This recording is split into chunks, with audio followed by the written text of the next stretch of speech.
Heard about PCR biosystems? There's quite a buzz about us. Hop on over to our website to find out more.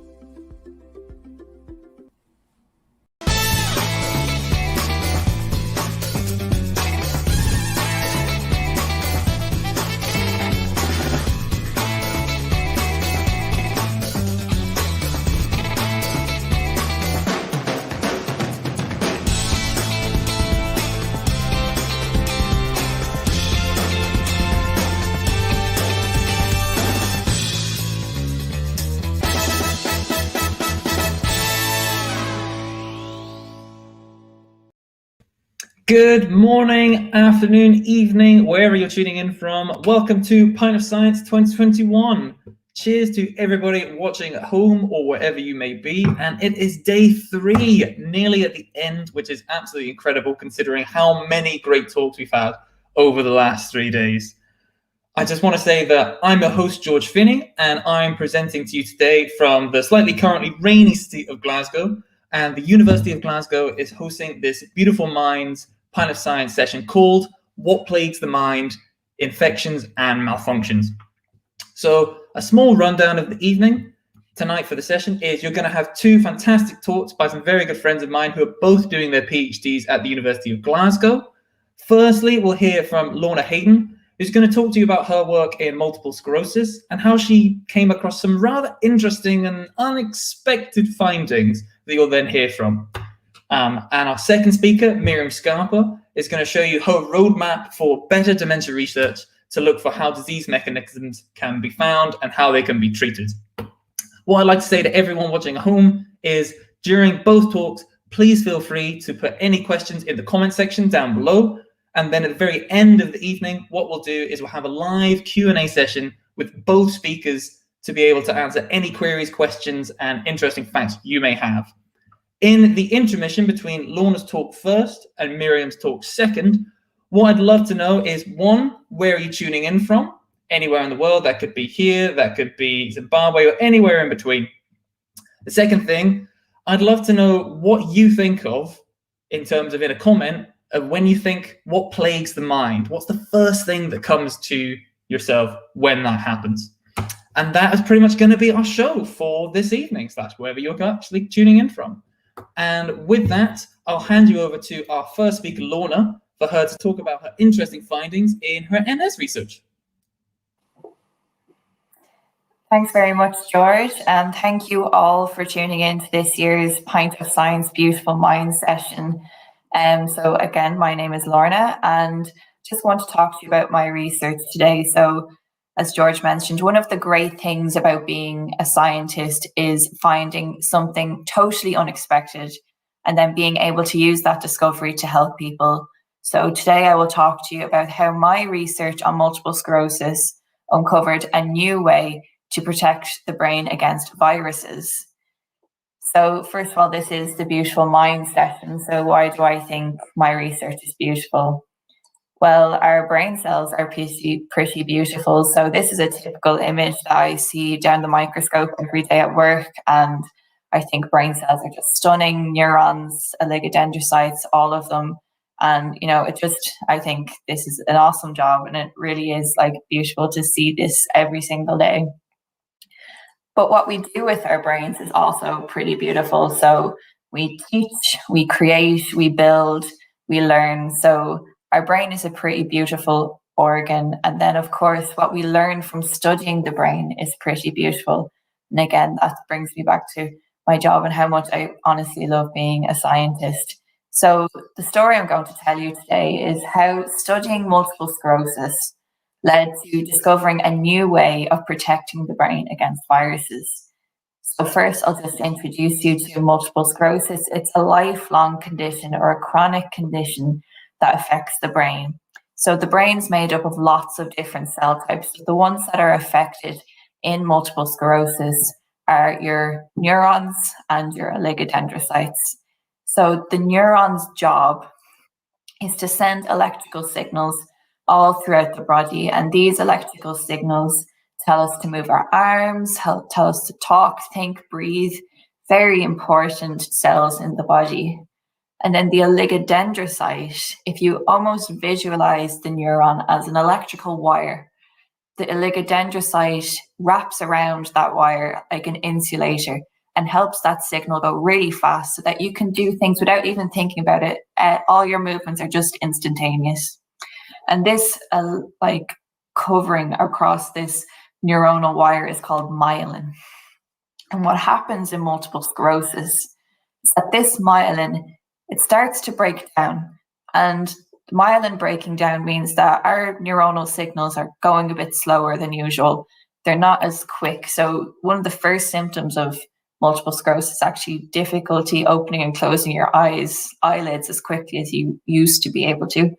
Or sometimes it's just like a tingling sensation in your hands or your feet. So something's just not being sent or received properly. But over many, many years of having multiple sclerosis, eventually all the myelin of a neuron will go away, and it leaves the neuron exposed to damage. So the myelin doesn't just help the signals go fast, but also protects it from any damage that might happen over our lifetimes. So when this neuron breaks down, it means that that neurological pathway, it doesn't work anymore. So that might mean that you might not be able to move your legs anymore. You might not be able to talk as well as you used to be. So that's the kind of lifelong stages of multiple sclerosis. And you might ask, well, what causes multiple sclerosis?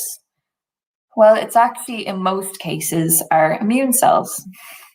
So for some reason in multiple sclerosis patients, we're not totally sure why, the immune cells start to attack the brain and attack the myelin. But thankfully, from research over the years, we've kind of figured out how to stop this immune attack. And that's just by stopping the immune cells getting to the brain using what we usually call immunosuppressive therapies. And these therapies have done wonders for MS patients, been really successful over the last few years. But there's one side effect that's starting to be a bit of a concern of late, and that's what my project was on. And it was that obviously if you suppress the immune system, you leave yourself susceptible to infection. And one particularly nasty side effect is when virus gets into the brain. So we get virus infections all the time. We get flu, we can get stomach flu, like a norovirus. But if the virus enters the brain, that can cause some pretty nasty consequences. So we don't want that to happen. So this means that these immunosuppressive therapies, although great, you have to be careful and have to monitor the patients quite carefully. So my big question was, is there a reason why some patients get virus infections, those who don't? So about 1 in 1,000 patients who take these particular immunosuppressive therapies get this virus infection of the brain. But that also means that 999 people out of 1,000 don't get this side effect, so don't get infected. So is there a way to predict who will get infected and who won't? Or is there a difference between MS patients who get virus infection and those who don't? So my project was based on a study done about 6 years ago, where a cohort of MS patients were given an immunosuppressive drug and were monitored over a period of time. The patients were then split into two groups, those who got virus infection and those who didn't. And then what we usually do as scientists when we have patients that we are examining is we take blood, see if there's anything different between the two populations. And because this was a neurological study, we also took cerebrospinal fluid. So that's just the fluid barrier around the brain and the spinal cord. And it just protects the brain and spinal cord, but it can also tell us some information about the patient. So what this study found was that patients who didn't get virus infection had this really unusual antibody, and this antibody was in the cerebrospinal fluid. So before I go into more detail about this unusual antibody, I'll just briefly explain what antibodies are and what they normally do. So normally an antibody looks like this. So it's kind of a fork shape. and the prongs of the fork bind to bugs. So your viruses, bacteria, parasites, etc. And then the handle of the fork, that's where your immune cell binds. And essentially what an antibody does is that it tells your immune cell to kill the bugs. But as I said, the antibodies that were found in these MS patients were unusual. So first of all, they had a very unusual shape. So instead of just being one fork, there was 5 of them all stuck together in a star shape, which was a bit odd. You don't really see that too much in the human body. But also what was unusual was the target of the antibodies. So they didn't bind to bugs, but instead they bound to fatty substance on human cells, which was, again, very unusual. So we asked, could these unusual antibodies have secret antiviral properties? And to look at this, we used what we call our brain in a dish culture system, which is a really cool thing that I get to work with in the lab. So essentially we harvest some brain cells and grow them in a dish. And these brain cells, these cultures have all the different cell types of the brain in there. So we have our neurons and our myelin, like I showed you before. We also have astrocytes, which are your structural cells in the brain. And we have the microglia, which are the resident immune cells of the brain. We got these cultures. We added the antibody, this unusual antibody, and then we infected them with a virus. So to our delight, in cultures that didn't get the antibody, we see lots of green virus, and I hope you might be able to see my pointer on the screen. So these green kind of spidery looking things, they're actually virus infected neurons, and the blue are the nucleus of the cells. And then this is one's cultures that didn't get any antibody, and in the cells that did get the antibody, very few cells with virus in them. And you can see the graph on the right shows that there is quite a big difference between the cultures that got the antibody and those that didn't. So this was really encouraging that these antibodies did actually protect against a virus infection. And of course, in science, we never do things just once. So, but I'll first tell you that the first virus that we tried this with was called Bunyan-Wera virus, and it's a model neurotropic virus. And we always start our studies with a model virus because it can be a bit risky to use viruses that can actually infect humans for obvious reasons. But this model virus is the same family as some more well-known human pathogens such as Rift Valley fever virus and the Cross virus, both of which infect the brain. Between myself and some other colleagues, we also looked at other viruses. So we looked at Seminichi Forest virus, which is another kind of model virus. And again, we see lots of virus in cultures that didn't get any antibody and very few in cells that were given the antibody. And this virus is similar to equine encephalitis virus, which affects the brain of horses, but also the human pathogen chikungunya virus, which also affects the brain. And finally, we are allowed to try this on a more human-relevant pathogen, rabies virus. So again, our antibodies seem to protect against rabies virus, which is really important because rabies causes more than 55,000 deaths per year, and it can be fatal within 48 hours. So knowing that our antibody can protect against this deadly virus is really, really encouraging. So the next question obviously is, how on earth is this happening? How on earth is this antibody protecting against viruses? So we know that it works against multiple different viruses, and all these different viruses infect different cell types of the central nervous system. So we hypothesized that the antibody was somehow boosting the internal viral defenses of the cells of the brain. So just to elaborate a little bit further, there are specific molecules that are known to boost internal viral defenses, and these are called interferons. and interferon stimulated genes. So the interferons are like the warning signal. So usually it's the immune cells of an organ notices the virus and it tells all the other cells there's a virus afoot, we need to ramp up our defenses. And then the interferon stimulated genes are the actual virus stopping molecules. So they stop virus replication in its tracks. So it can stop the virus entering the cell, it can break down the virus once it's inside the cell, can stop it multiplying, and it can stop it leaving the cell and passing on to another cell. So they're really cool molecules that help protect us against viruses.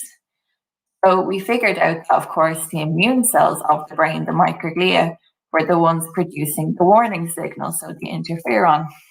So pure microglia all on their own, when you give them the antibody, they make this warning signal. And then we looked at all 4 major cell types of the central nervous system, our astrocytes, neurons, oligodendrocytes, and our microglia. And in the ones that were given the antibody, you can see these antiviral molecules in green. Use my pointer. So in green, you can see all these lovely antiviral molecules around these brain cells when they're given the antibody. So that's really encouraging that all these cells were protected against virus, because they all make these really virus-stopping molecules. So in summary to what my research found is that some MS patients have antibodies that tell the immune cells of the brain, the microglia, to warn all the other cells that there's a virus about. And then these other cells boost their viral defenses, and that's enough to protect against the virus, which I think is amazing. So how does this help people? Because I've said before that I'm all about helping people. So some MS patients have these antibodies that protect them against virus. These patients would have less risk of developing infection if they take immunosuppressive therapies. So that's like, if you can imagine yourself in the shoes of an MS patient, you worry about your disease progressing, but also the risk of a virus infection that could affect your brain. So knowing that you have this marker that indicates that you'd be protected from this would be such a weight off your shoulders. You could only imagine how it would feel for the patient. But also, this virus antiviral mechanism has never been seen before. We've never known these antibodies to exist, let alone have this antiviral mechanism. So it's truly fascinating. And I do believe that if we fully understand how these antibodies cause this antiviral response, that maybe it would be a new mechanism for antivirals in the future, which would be really, really cool and really important. So I just want to say thank you all for listening to me, and thanks to everyone who helped me during my PhD over the last 4 years. And obviously we're mainly funded by charities, so that's just all the charities that have funded the research over the years. And obviously any questions, please comment in the YouTube channel, and I'll be happy to answer later in the session. Fantastic talk, Lorna. I think that's amazing. Like, you go in thinking that you're going to get somewhere with it, and then this antibody comes up that then almost has this very non-expected effect that can actually benefit, hopefully, what could be so many people. I think that's amazing. Fantastic talk. Lovely. And it's great to see in the comment section that there's been loads of questions asked to Lorna. However, we're going to have to wait for those questions later. However, I did ask you about what plagues the mind. Paul Doherty here has had a few things here. So work, I feel like we can all get plagued down a little bit with work from time to time. Anxiety, I think, is definitely something that in an anxious world that we've been living in for the last X amount of months, that I think a lot of things have definitely been playing into that. And both of those things together also kind of lead to stress. I think also thinking about the implications, as Paul put there, about physical and mental health, and actually realizing that taking care of your body as well as your mind, both are equally important. Hence why when I was thinking about what plagues the mind sometimes, is that actually both physical and mental health are both as equally important, which I've symbolized by what I want to call my brain heart jumper. I just wanted to flag that because why not? Alan H said, the title makes me think about the current pandemic and how lockdown and isolation have impacted people's mental health. I think the best thing about that currently is that, at least in the UK, restrictions are starting to lessen, which I think is great news, hopefully for the future. And hopefully that means that people will be less isolated so that people can then, at least at a distance, safely and outside, can be able to see more people and therefore be able to have that much necessary social interaction that we all crave in person. Zoom can do enough and StreamYard can do enough, but I think that physical interaction between people when you see them, you can't beat that. So I definitely think that that's something that could plague the mind as well. Heather Walker's put, what plagues the mind? Some somewhat obvious answers, but her first thoughts that came to were mental health illnesses, which is definitely something that's very important in the world and is getting progressively more noticed as time goes through. Stress, similar to what Paul mentioned.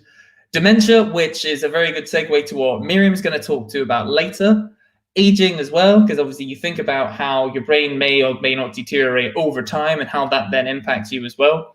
And I don't think it's controversial at all, actually, Heather. I think that what social media has done has created a very interesting environment for people where it can be both positive and negative depending on where you are in social media and where your kind of your echo chambers may be and what you look at and where you go. And I think a lot of that is really relevant in the world that we live in today, because social media in some ways is almost unavoidable. Like, for example, I use Twitter to sometimes get news and to look through other different feeds of things I'm interested in, whether that's science or non-science. But yeah, sometimes you can see things and you're there being like, whoa, where's all this coming from? And there's a lot of things that happen on top of that. So I think that is amazing. And yeah, just flicking through, I can't see anything. I think that pretty much sums up a lot of different aspects about what could plague the mind. And I think there's so many things that we may or may not have even thought about from here, but I think that's definitely a very good ballpark of lots of things to think about when we think about that specific topic. And onto one of Heather's comments is one thing talked about was about dementia. And that will let me lead you to passing over to our second speaker, Miriam Scarpa, who's going to talk to you all about her roadmap for better dementia research. And I'll hand you over. Well, thank you so much. Thank you so much for that, George. And hi, everyone. And well, thank you, everyone, to joining us in the virtual Pint of Science. And my name is Miriam Scarpa, and I'm a PhD researcher at the University of Glasgow.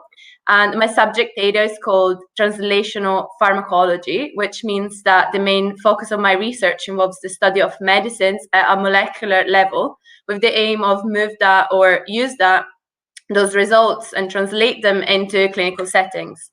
And so today I'll try to explain to you how we do research in our lab from the level of macro of symptoms and animal behavior to the micro world of molecules. So I'll talk to you first about dementia and Alzheimer's disease, and then I will explain to you how we do research in our lab, and then I would like to talk to you about a case study of the M1 receptor. My lab specifically specializes into drug targets for the treatment of dementia. And this is a disease that directly or indirectly affects many of us. And in fact, 52% of you might know someone that has been diagnosed with a form of dementia.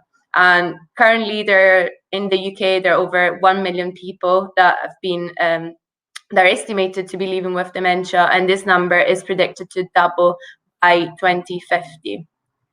So dementia is an umbrella term for many illnesses that include memory loss, language impairments, problem solving, and cognitive skills.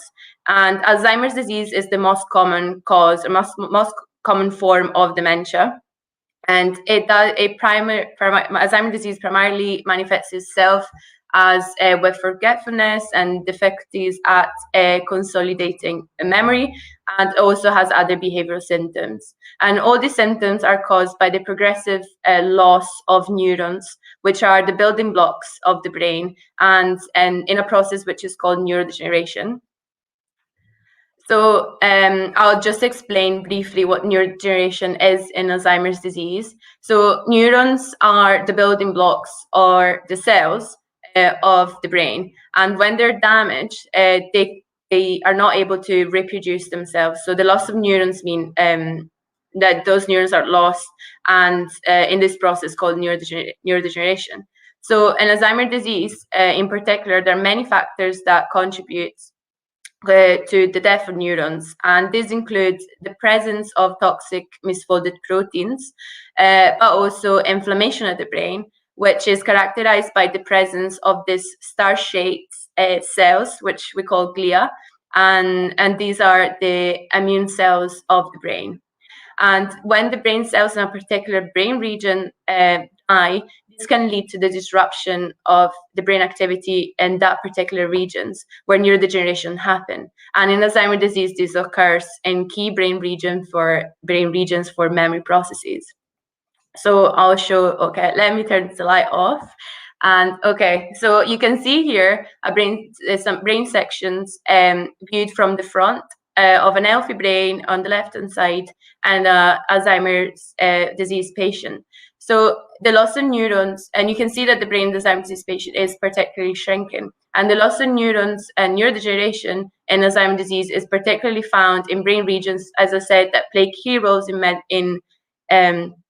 memory. And these are the hippocampuses that you can see here and the cortex.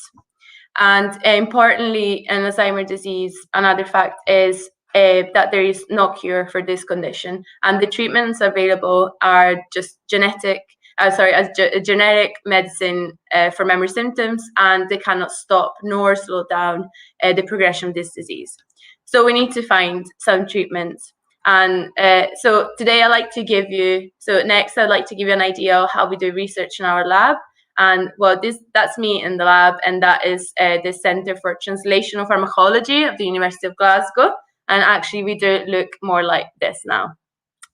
So first of all, so we can see the efficacy of treatments in disease, we need to find a suitable model of disease. And what we did, we used mouse prion disease, which is the same as the mad cow disease, but this is in mice. And this disease is also caused by neurodegeneration, same as Alzheimer's disease, but also shares many characteristics with Alzheimer's, which includes memory loss, for example, but also the build-up of the toxic misfolded proteins, and also inflammation. So starting from the macro of animal symptoms and behavior, so we can test memory skills accurately by using tests such as the Y maze. And as the name says, it's a maze which has got 3 arms and is shaped as a Y. So mice with healthy memory usually navigate the maze arm in a sequential manner, like in here. And because they remember where they've just been, then they go from one arm to a different one to another one. However, when the memory is impaired in the mouse brain, the mouse will not remember where it's just been because short memory has been impaired. So it would tend to go into the same arm over and over, and it will fail to navigate the white maze in a sequential manner. So that's how we can test memory deficits. And next, as explained earlier, one of the main brain regions which are affected in Alzheimer's disease, but also are affected in prion disease. This is one of them is the hippocampus, which is important for memory processes. And we can test hippocampus activity by a very simple test of boring. And this consists of we use plastic transparent tube, and we put it in the cage, and we fill it up with food pellets. And then, so healthy mice with healthy hippocampuses will be borrowing most of the food pellets out of the tube. And however, when the mice have like hippocampal, they have a damaged hippocampus, they will be borrowing many less. And that from these observations, we can say whether the hippocampus is in any way damaged. So next, we're interested on changes more at a deeper level. So we look at the brain, and we're able to, and by looking at the brain, we want to see if there's the presence of toxic proteins or if there's inflammation. So we can do that by looking closely at the microscopes. And this is the hippocampus from an healthy mouse. And we can zoom in and have a look around, and it looks pretty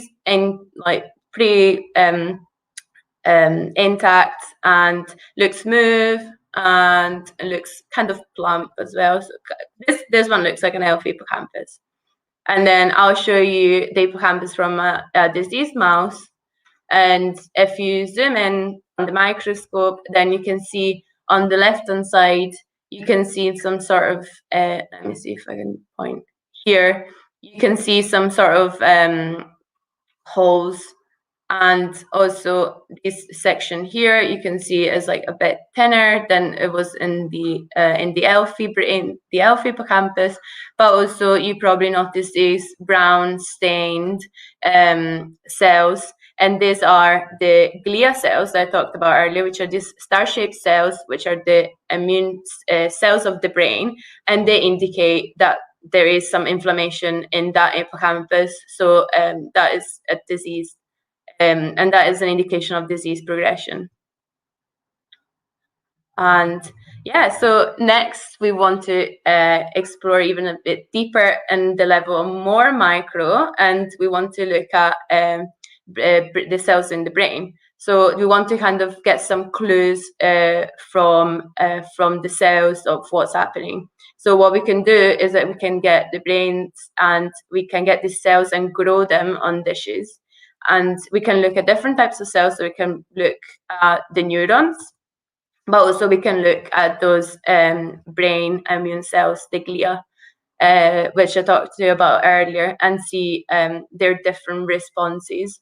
And what we can do, we can introduce disease factors such as the misfolded toxic proteins and research into the changes that they cause at a cellular level. And then we want to even go into a more micro level, and we want to research proteins. So in particular, we're interested in certain proteins which are called receptors. These can be found at the surface of cells, and they are responsible for communication. So what they do, they bind and they're activated by signaling molecules that you can see in this drawing. It's just like this. And here, and then they bind to the receptor and they activate and they trigger some response in the cell that will eventually it will cause some changes in behavior or whatever. And then so in fact, and I just want to give you an idea of how these cells, these receptors are. So this is me in Benin a few weeks ago when the sun was out. And so I'm about 165 centimeters tall. And if you get one of my hair, it will be 1 in 100 centimeter wide. However, if you get that particle from Benin, it's probably about 1 in 1,000 centimeter. And then if there's some coronavirus in the air, it'll be hopefully not much now. It will be 1 in 100,000 centimeter. And a large protein such as the receptors that we look at, they are 1 in 1 million centimeter. So that's very, very, very small. And they're still very, very cool. And yeah, so I like to talk to you about one of my favorite receptor, the M1 receptor, and the research that we've done in our lab about this receptor, and want to explain to you the rationale of why this is a promising drug target for the treatment of Alzheimer's disease. So the M1 receptor is actually found in large quantities in those brain regions that are key for memory, but also affecting Alzheimer's disease, so which are the cortex and the hippocampus. And specifically, this receptor is found at this communication interface between neurons, which is called the synapse. And here, the muscarinic receptors will bind to the signaling molecules, which are called acetylcholine. And acetylcholine is then able to bind to muscarinic receptor, activate them, and initiate a sort of signaling inside the cell. So in the brain, you would usually have many of these neurons that communicate through acetylcholine and muscarinic receptor. And altogether, when M1 receptors respond to acetylcholine, the signaling we ultimately contribute to consolidate memory, and it will contribute to store memory, so to all these memory processes. However, in the brain of Alzheimer's disease patients, these neurons, especially the ones that release acetylcholine, they are lost through neurodegeneration. And that means that these decrease the M1 receptor signaling, and these ultimately will cause impairment in memory. So drug development programs now, the idea is they have focused on the generation of drugs that can activate the M1 receptor specifically, and with the aim of restoring its signaling and therefore improving memory. So now I'll tell you what we found about this. And so in prion disease, without any drugs, we have the mice and with impaired memory, but also their lifespan is shortened compared to healthy animals. And when we look at the brain and neurons, we see that there's like an increase in toxic proteins, but also an increase in inflammation. And however, when we add our M1 receptor drug, we see that our animals are much happier and they have improved memory, but also their lifespan is much longer compared to prion disease alone. And this is actually really promising because, if you remember, I said earlier, the treatments now for dementia are mostly symptomatic. Well, if we use M1 receptor drugs, there's the promise that the disease is actually slowing down. And yeah, when we go and look at the brain and neurons, we see a decrease in toxic proteins, but also a decrease in inflammation.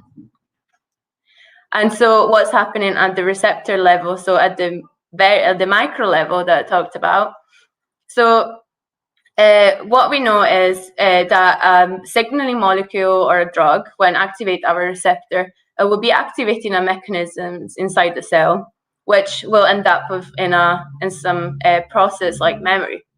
However, we have observed that if we use a different signaling molecule or different drug, it might also induce a different mechanism for the same receptor with a different result. So our question is, which one is the good mechanism that we want to activate with our drugs, or which one is the bad one?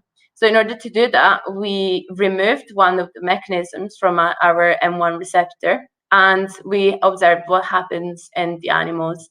And we observed the animals were not happy, so disease was progressed faster. And so that led actually to the discovery that when that mechanism that we removed actually is very important for providing neuroprotection in the animals and protect against these like neurodegeneration. So just some takeaway points for like our talk is that the M1 receptors are promising drug targets for the treatment of neurodegeneration, not just for memory symptoms, but also to slow down disease.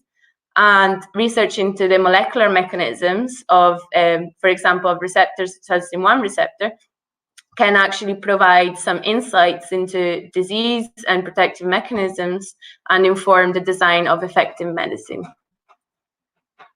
And yeah, thank you very much for listening. And that's me a couple of years ago at the Pint of Science in person, and hope I can see you soon. And thank you, like everyone supports me these years from doing my PhDs, my supervisor, and University of Glasgow Centre for Translational Pharmacology, but also Eli Lilly Company and MRC are my funder. Thank you very much. Oh, fantastic. I will cheers to that sentiment, Miriam. That was a great talk. And yes, again, hopefully, fingers crossed, we might be able to do this in person, actually in pubs next year, and we'll see how that goes. I think it's great that, yeah, for one receptor that seems to have so many different potential aspects that could help to benefit drug targeting for dementia research. I think that's fascinating to see where you went there with your roadmap from as high as Ben Ann down to like the tiniest part of the brain of a slide. Those are two great talks. And I think the best part now is for our final segment of our show is we're going to have both speakers with me here on screen, and we're going to be able to go through a lot of the questions that you've put through. And there have been many, which is fantastic to see. It's good to see people getting involved. The first question that we have is from Elmera, and that is, what's a model virus exactly? And I assume this is to Lorna. Yes, and that's a really good question. So as you can imagine, it can be quite dangerous in a lab to work with something that could infect yourself. Sorry, my cat has decided he wants to join you. Everyone's welcome. We often use model viruses that can't infect humans, but can infect other animals such as mice or hamsters, guinea pigs, etc. So it's just less risk for the researcher. And then once we establish that we have something that might be antiviral that might help protect against that virus, then we have to get permissions to use viruses that can actually infect humans. So it's actually more of a protect the researcher type situation, but they're usually have very similar immune responses in the cells that we look at. So they are still very, very good without having to work with some scary viruses that might hurt you. So. I couldn't agree more. It's about keeping everybody safe, for being able to do the science that you need to do at the same time. I think it's always good. We have an interesting question from Judith here, which is, there strong links appear to be between an unhealthy gut bacteria and the conditions such as Alzheimer's and also Parkinson's. Could you further explain this? So I assume this is to Miriam. And I think this is great, thinking about the gut, anything axis is always so fascinating. Yeah, that's really, really interesting. Yeah, thanks for this question. And I'm actually not, I don't have much expertise on that. I think what I can say is that, yeah, the body and the mind and the brain are interconnected. So yeah, so it's, for example, I don't know, bowel stress syndrome or something like that. It's like, that's like a perfect example how the body and the mind are connected. And yeah, I'm not, yeah, I can't answer in any more detail, I'm afraid, but we'll definitely look into that. I think that's very cool. Again, like I say, you can only do so much. We can all research so many things, but everyone's an expert in something or other at different points. Two Sticks has said, in MS, can those antibodies be given that Lorna was talking about to patients that don't naturally have them? Yes, they could. So they could indeed be given to patients who don't naturally have them. So we have thought of that as a possibility. As you might remember, the antibodies are actually quite large.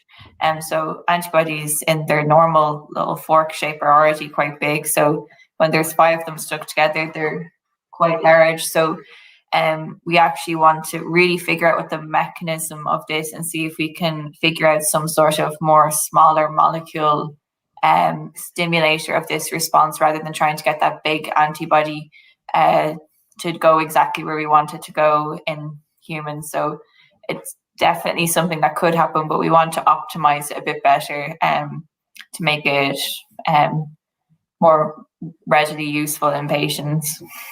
I want to give it the best chance of working. If you wanted to try and pitch that as some kind of therapeutic, you've got to go through all of those kind of optimization stages. Can definitely, I can understand that. Yeah. Roman Bartolini has asked, how can pharmaceutical companies design effective medicines for Alzheimer's? I think that's for me. Yeah, so there are many ways, but I think probably the most common is by, so the pharmaceutical companies that they specialize in designing or developing drugs, they would have like a huge library or different molecules, like we call them ligands or compounds, and basically the idea is like research like ours, so we identify a mechanism that is the most important to provide this kind of beneficial therapeutic effects. So what they do is like they have they identify, so we'll be testing some of the drugs, and we say which ones have the properties. We can profile or define which properties are the ones that are the most promising to go into the clinics. And so, yeah, I hope that answered the questions. Yeah, it makes sense, I guess, in the fact that there's so many different kind of like soluble ligands that you can have. It's basically almost like the broadest approach you have at the very start, and you've got to funnel in from what actually gives you some form of initial reaction. because you can go so many places with that. Our favorite Laura says she has a question for Lorna. That was more difficult than I thought it was going to be to say. Is there a rabies vaccine? There is a rabies vaccine, but it's not very good. Basically, it would give you an extra 24 hours to get to a hospital, because then after that, they need to give you post-infectious antivirals. So it's definitely not a solution for rabies as a virus, like as an issue in a lot of countries. So there definitely needs to be more research into how to have more effective rabies treatments, both prophylactic, so before the infection, and also after the fact as well, so after post-infection antivirals. You definitely want to have more than just an extra 24 hours to try and get somewhere, depending on how far away you might be from a hospital at that point in time. Exactly, because obviously if you think of rabies as most often transmitted by rabid dogs, which if you imagine there's loads and loads of stray dogs in India, and some people don't even know that they've contracted rabies. So often it's children actually that get bitten by dogs when they're playing with them on the streets, unknowns to them that the dog had rabies. So, that extra 24 hours might not really be that helpful in the end. I know, it's an interesting world. Paul Doherty has asked, we got asked our favorite facts about the brain. What are the speaker's favorites? Oh, that's a good question. I like that. Yes. I guess I can start. I think it's I don't know, what I find very cool about the brain is like it's a bit on its own and it's really protected. So it's got this like brain blood barrier, and it's kind of like it's a bit isolated, it's a bit introvert, but also it really needs the body to function. And there's like many mechanisms, like even sleep or memory, where like each of like a brain region might be isolated from others to avoid like interference. And I think that's really cool how it's like structured, and it's very, very clever, and how it's also fragile at the same time, and so cool. I'm trying to think of my favorite fun fact about the brain. What drove me into research it was actually because I felt like we know almost exactly how the heart works, how it pumps blood around our body. We know basically how our lung works and our diaphragms, but we still don't know a lot about how we think, how we, do things without, we do things instantaneously all the time. And it's just, there's still so much that we don't know. So that's why I really wanted to research the brain, was because there's so much that we still don't know. It's a mystery. It's like it's a world of possibilities. I couldn't agree more. I think the most fascinating thing about the brain is it technically named itself. I always find that the most fascinating, because you then think about, well, what was it about the brain that wanted to be called that? I think it was just dyslexic and it just wanted to be called Brian, but that's just me. That was terrible. Anyway, what other questions have we got in the chat? We've still got a lot. I'm trying to figure out which is the next one we've got in this chat. What have we got? I've got one. So, Miriam, at the beginning of your talk, you were talking about kind of dementia and Alzheimer's as very much different aspects of the same thing. But is dementia the same as Alzheimer's disease, or is it different? Okay, so so Alzheimer's disease is a form of dementia. So I think it's kind of the word. So dementia is not necessarily Alzheimer's disease, but Alzheimer's disease is dementia. I hope that makes sense. But dementia is just kind of term for many illnesses. They're really similar in many aspects. But then when you go and look into the brain, or like more specifically, like we do in our lab, you find out that also these diseases are really, really different. So, for example, there is I talked about the toxic misfolded proteins. For example, Alzheimer's disease is characterized mainly by tau and amyloid plaques, but there are some forms of dementia that don't have any of that, for example, or like there's like vascular dementia that might be caused by stroke, or there might be dementia with Lewy bodies. So it's an even different type of pathology that you see in the brain, but still have the same symptoms or like very similar symptoms. I hope that answers your question. So Alzheimer's is a form of dementia, but dementia is not necessarily only Alzheimer's. It's that whole aspect of like all thumbs or fingers, but not all fingers or thumbs kind of aspect of things. They're different versions of the same thing, kind of, but not really. Exactly, that's yes. I love that. I love that. I've got a question for Lorna. So I was thinking about part with you talking about actually what causes the immune system to actually attack the brain of an MS patient. Yeah, so we don't fully understand that. And when I describe it to anyone, I say it's often a perfect storm of events. So there's definitely a genetic component. So there's been genome-wide association studies that show that there is a genetic component that drives some people's immune cells to attack the brain. But there's still people with those particular genetic characteristics that never get MS.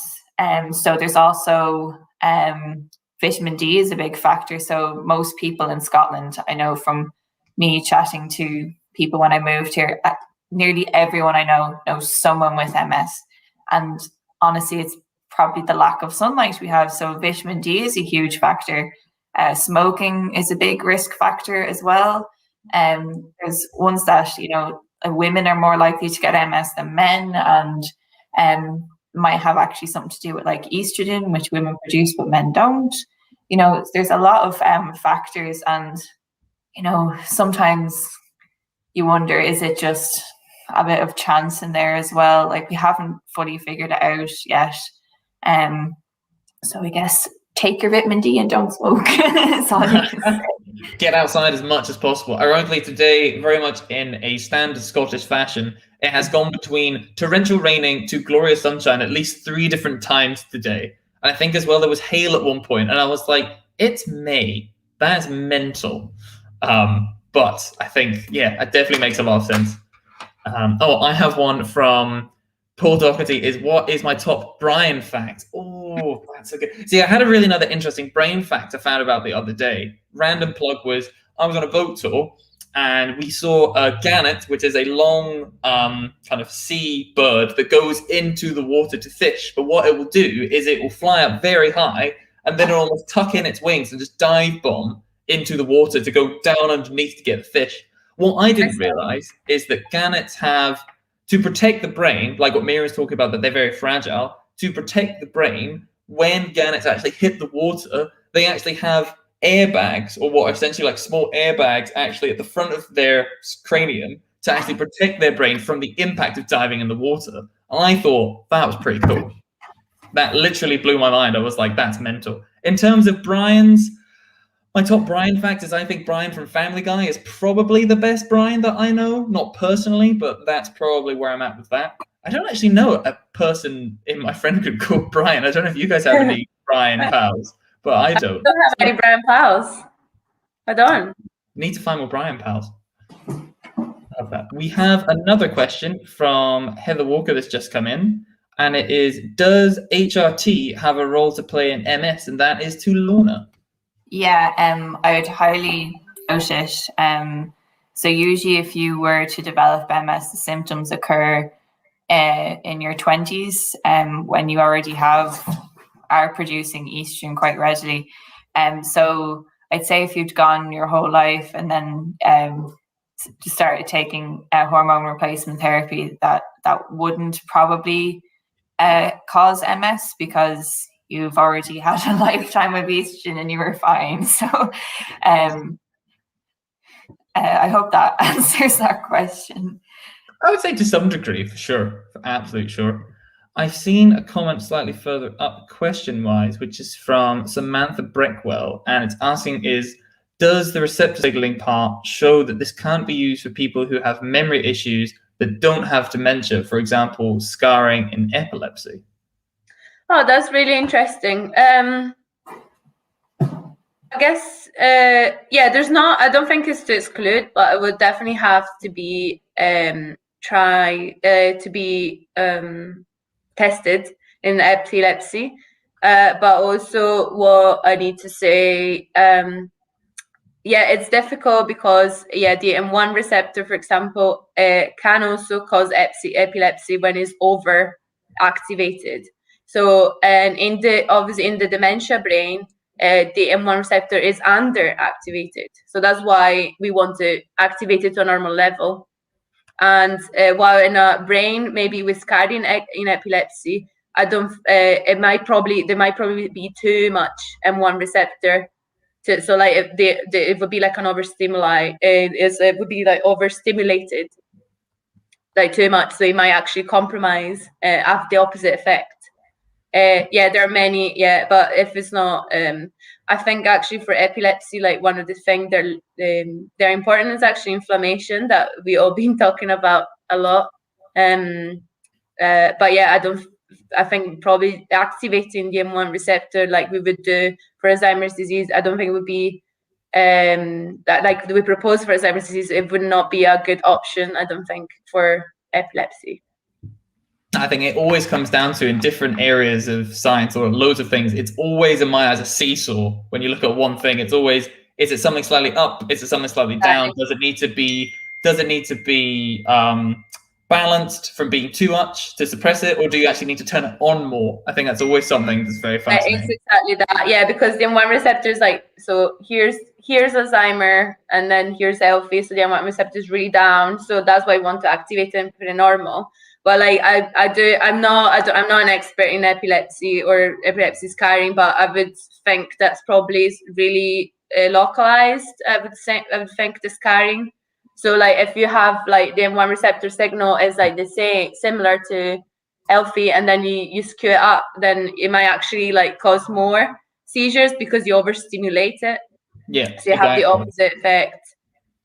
No, I love that. I hope that answered the question. Yeah. No, for sure. I think in terms of the last question for the evening is that we had a little bit of a guessing game going on in the comment section. And so Miriam, we asked actually where your accent is from, but where are you from?